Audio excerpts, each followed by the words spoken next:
Ada satu kajian di Amerika Syarikat yang mengatakan seramai 16 orang daripada 100 orang di sana mengalami masalah sembelit.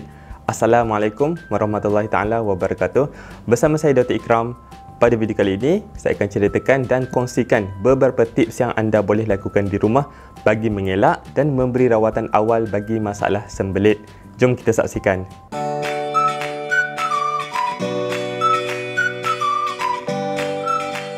Sembelit ini adalah satu keadaan di mana seseorang itu sukar untuk buang air besar dan najis akan terasa keras dan kekerapan untuk membuang air besar itu lebih jarang daripada kebiasaan. Antara ciri-ciri lain yang boleh dikaitkan dengan sembelit ialah bila sembelit ini terjadi, pesakit akan meneran apabila untuk membuang air besar dan kalau ikutkan kurang daripada 2 kali dalam seminggu, pesakit akan buang air besar. Dan najis, kalau kita boleh tengok gambar ini, ia akan berbentuk keras dan berketul-ketul. Dan pada video kali ini, saya akan ceritakan tips dan rawatan yang anda boleh buat di rumah terlebih dahulu dan rawatan awal bagi penyakit sembelit. Tips pertama yang anda boleh buat ialah pastikan pengambilan air itu adalah cukup. Ambil air kosong dalam jumlah yang sesuai iaitu lebih kurang 6 hingga 8 gelas sehari. Tapi benda ini semua adalah bergantung kepada hydration individu itu tersebut. Jadi bagaimana kita nak tahu hydration individu itu tersebut? Tips yang mudah saya boleh kongsikan di sini ialah lihat kepada warna air kencing untuk tahu kadar keperluan harian semasa. Contoh, kalau kita tengok warna air kencing itu kuning pekat, ia menandakan seseorang itu kurang air. Jadi pada masa ini, kita boleh minum lebih banyak air untuk mengurangkan risiko terjadinya sembelit. Tips kedua yang saya boleh kongsikan ialah dengan mengambil banyak sayur-sayuran dan juga buah-buahan.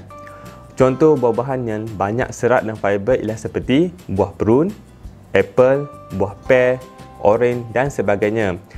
Kesemua buah-buah ini banyak dengan fiber, di mana ia akan merangsang sistem perhadaman dan seterusnya melancarkan pergerakan najis keluar daripada badan. Dan kalau kita tengok sebagai contoh, bayam, kubis, brokoli, selain banyak dengan fiber, ia juga banyak dengan vitamin.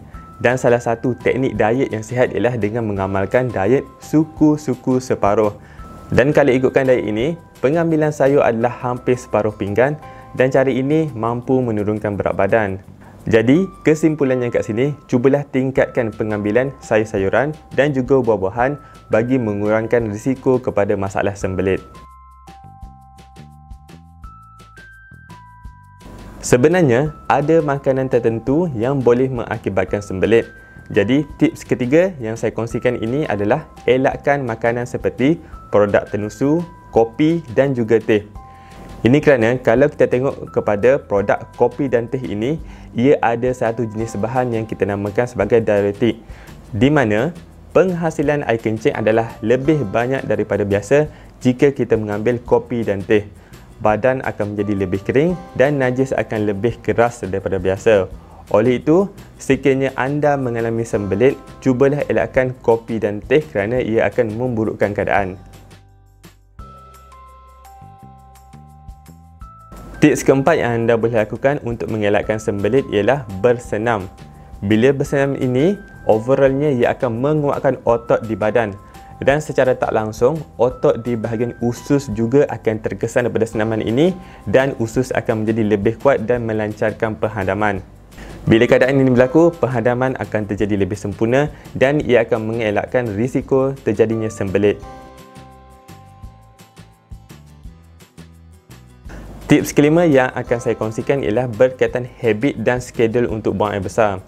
Cuba praktis bila buang air besar itu pada certain masa, tetapkan untuk certain masa dan lakukan secara konsisten. Contoh yang saya boleh ambil kat sini ialah apabila bangun pagi, cuba amalkan untuk buang air besar pada waktu pagi tersebut. Contohnya pada pukul 7, lakukan untuk buang air besar ini secara konsisten. Jangan skip skedul ini dan jangan bertangguh untuk buang air besar. Bila kita lakukan secara sentiasa benda ini dan secara konsisten, ia akan mengelakkan daripada berlakunya sembelit. Seterusnya, saya akan kongsikan beberapa keadaan yang anda patut berjumpa doktor apabila mengalami masalah sembelit. Yang pertamanya iaitu apabila sakit di bahagian perut ini sakit yang terlampau. Dan bila keadaan ini diburukkan dengan anda tidak boleh melepaskan angin iaitu kentut walaupun sedikit. Keadaan kedua, bila anda lihat najis, anda ternampak darah. Yang ini anda kena cepat-cepat berjumpa dengan doktor. Keadaan ketiga iaitu seperti masalah sembelit ini berpanjangan sehingga lebih daripada 2 minggu. Selanjutnya, bila keadaan sembelit yang anda alami ini bersama dengan kurangnya berat badan yang ketara.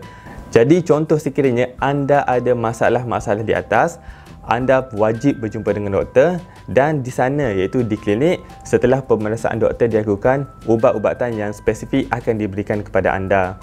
Saya rasa sekian sahajalah buat kali ini. Diharap anda semua dapat mengambil sedikit sebanyak info berkaitan tips dan juga rawatan awal yang boleh dilakukan di rumah bagi mengatasi masalah sembelit. Sekiranya anda rasa video ini bermanfaat dan berguna untuk anda boleh tekan like kepada video ini dan subscribe kepada channel ini. Last sekali, saya ucapkan terima kasih kerana menonton. Assalamualaikum.